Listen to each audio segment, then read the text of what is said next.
welcome to the Learning Ladder. Today I'm sharing with you our favourite maths and IT books. This is a series and this is the last episode of the series, but I have done language arts, science, history, geography and art previously, and I'll link those below, and I'll also link as many of these books that I can find. Okay, so the first one is Usborne Coding for Beginners Using Scratch.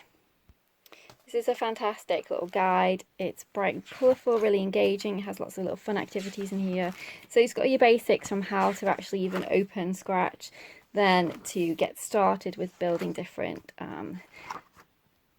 skills, looping, telling stories in there, changing backgrounds, adding characters.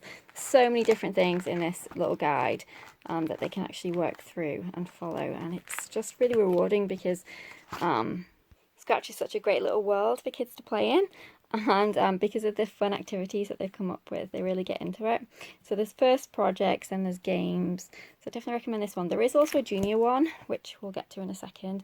So for me, I would say second grade onwards for this one, but the junior one you could start in first grade. You could even start in kindergarten if you're willing to help them.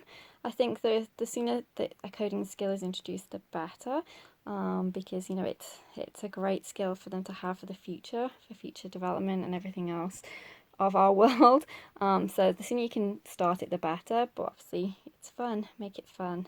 The junior one is great, and I'll get to that one in a second. But I'd say second grade and up for this one. A 10-year-old could still get a lot out of this. So when I'm saying second grade up, I'm suggesting that this is for a younger child. A 10-year-old could still get an awful lot out of this.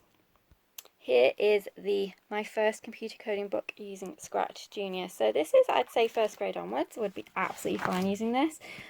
So again, we've got age-appropriate activities, so farm, driving, painting, birthday cake, monster, little activities for them to use. It's great if you've never used Scratch Junior or anything like that. It's really simple for you to follow too, to get them all set up in the environment and everything else. It's all very picture orientated. That's why I said kindergarten could really even try it, because there's no reading involved if they aren't at that stage yet. It's just so fun.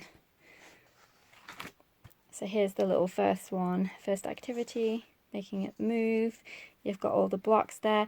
You can also print them, the little cards, if they need something to hold rather than just being on a screen. If you just look on Teachers Pay Teachers or anywhere really online, you'll find little printable free cards that you can get for coding. It doesn't actually come with any, I don't think, unless there is an option in I don't think this one is quick linked, but you can find them online anywhere, and it's just a case of arrows. You could even draw them for your child just to help them visualize something if they've never done it before and they need a bit of assistance. But it's all trial and error, and that's the good thing about computers. If you do something wrong, it's not the end of the world. We just try again. So I think it's a great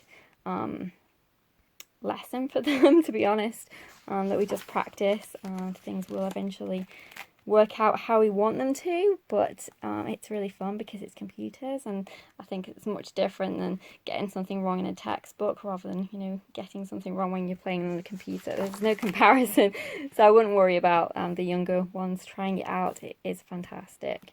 So here we go, we've got driving along, and nowadays kids are so much more techie than we are or we were back then. So they've been brought up with computers their whole life. So my daughter just took to coding like it was nothing, like she'd been doing it her whole entire life, just because it's very logical and it's very visual, and kids just pick up computers so much better than adults do.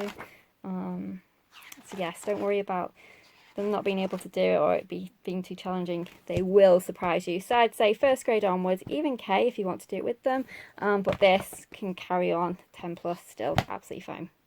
Once they know what they're doing, you can move on to some of these little resources. This is a DK workbook, so this is all about games in Scratch. So again, it's got lots of little activities that they can do. Table of contents here. So we are exploring and meeting Scratch. Then there's a fishbowl, ghost hunt, rapid reaction, melon bounce, and then some solutions at the end for them if they need help. This DK Find Out Coding is a great resource. So it's got fun facts in here. It can find out all about the different ways and different systems and when it all began. There's so much information in here. The Enigma code. Definitely recommend this one. It's all about the history and everything else. It's a great one. If you're thinking about investing in a little Raspberry Pi for them, then this is a great book to have. So this is 10 awesome projects that you can do with your Raspberry Pi. It's in colour, which is great. I think that's really helps, especially with computers and looking at the different parts and components. There's lots of little fun activities in here. This one's animating a crazy monkey. Raspberry Pi is a really fun language too. So I'll just find the contents for you. So this is quite in depth. So we've got an intro here, taking command of your Raspberry Pi, creating stories and games from scratch, programming shapes with turtle graphs, programming with Python, programming Minecraft worlds on the Raspberry Pi. So there's a lot in this one. This is definitely something that you would get a lot of use out of. You'd be able to use it for many years during your elementary education. And even you as an adult will get a lot out of it too. So I definitely recommend that one. This is Wiley. Once we've got Scratch down, or you know, you can start with Python, but I personally would start with Scratch first, but that's just me. You know, lots of people will say different things. You could maybe try both. But this is coding for beginners using Python. We did Scratch first before we tried Python. It is a bit more complicated, but still lots of fun. So here's your contents here. I personally would say 3 and up, grade 3 and up, because there is a lot more typing and reading and programming in it than there is with Scratch. But again, this is a great resource and something that will last you for a long time. The Osborne Lift the Flap Computers and Coding is a great resource. This has got 100 flaps in. They are fantastic, all of their Lift the Flap books, but if your children are tech orientated or just interested in how computers work, this is a great one for you to get for them. So How Computers Think. We've got all the binary code here for them. It's just a great resource to have. I love their flat books so much. My daughter was fascinated when we got this one. Definitely recommend this one. Look Inside How Computers Work. Again, this is another fab one.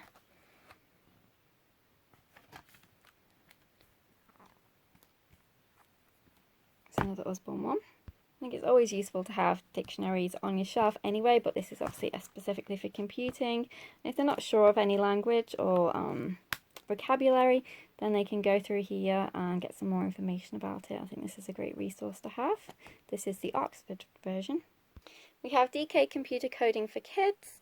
Again, this is another fantastic resource, bright and colourful, not too much on the page for them to have to work through. And again, it's got some really interesting activities. So we've got Scratch in here, then we've got Python, inside computers, and then programming in the real world. And so it even goes into JavaScript. So this is definitely a really good one to have, and one that can last you for many years. We love these little technology, well, not necessarily just the technology, but we love the Osborne Scribble books. I tend to photocopy them so that we can reuse them, because I think your child gets more out of it. Every year they do them. So there's so many different little activities in here that they can do. As I said, I just photocopy the pages so that I can reuse them. But there's so many little things in here for them to go through in their technology lesson. So we've got page table contents here.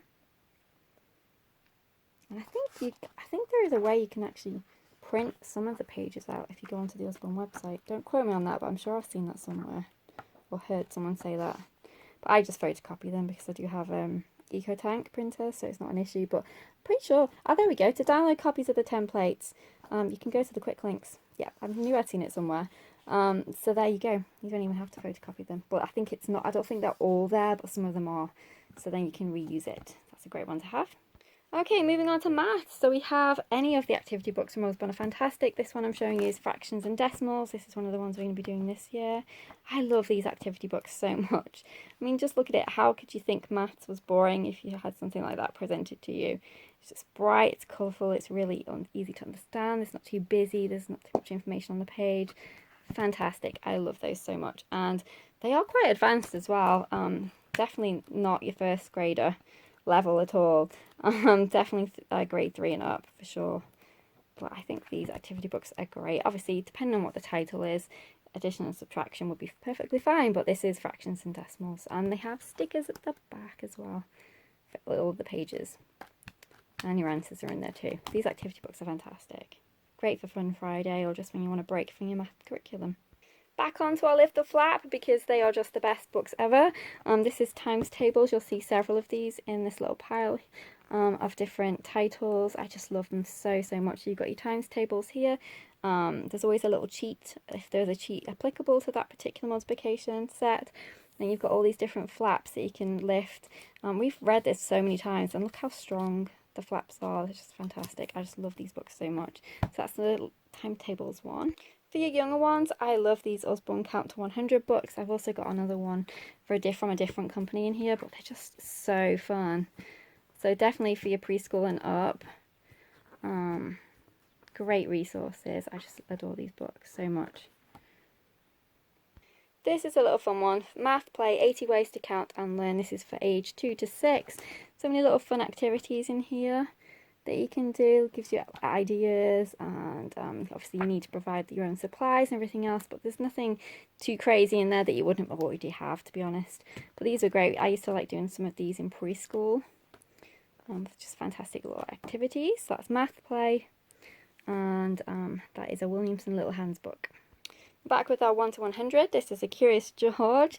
Who doesn't love Curious George? This is another great one to have for preschool and up. And it has some little games in there as well, so I really like that one. Back on to Lift the Flap. This time it's the fractions and decimals one. We're using this one this year. So fun. I just love them.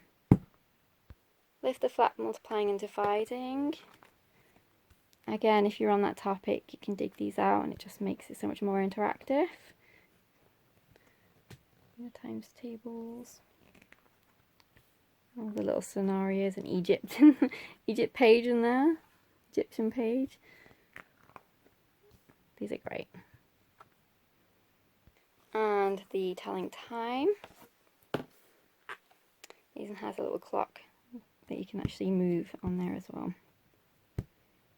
I think these little maths dictionaries are great. This is the first illustrated one. I do need to get the junior one. We haven't got that one yet.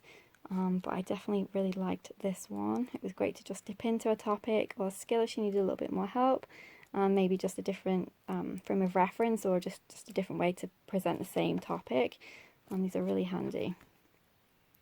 I really like this one. See Inside Maths, another Osborne one. So we've got different skills in this one. Some little games and activities. I love all these little interactive elements to them, which is fantastic. Everyday Maths in your supermarket. Snakes and Ladders game. The maze there. Just so fun. This is DK. This is a times tables one. Again, so fun. Turn to learn timetables. Presented in such an amazing way. Great for your visual learners in particular.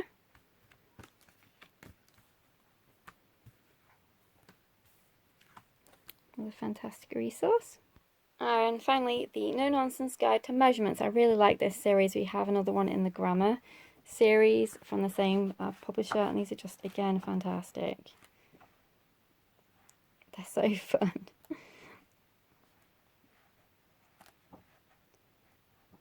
Lovely, beautifully presented, and it's just got so much great information on here, and it just makes it, they always come up with something that makes it easy to remember as well throughout.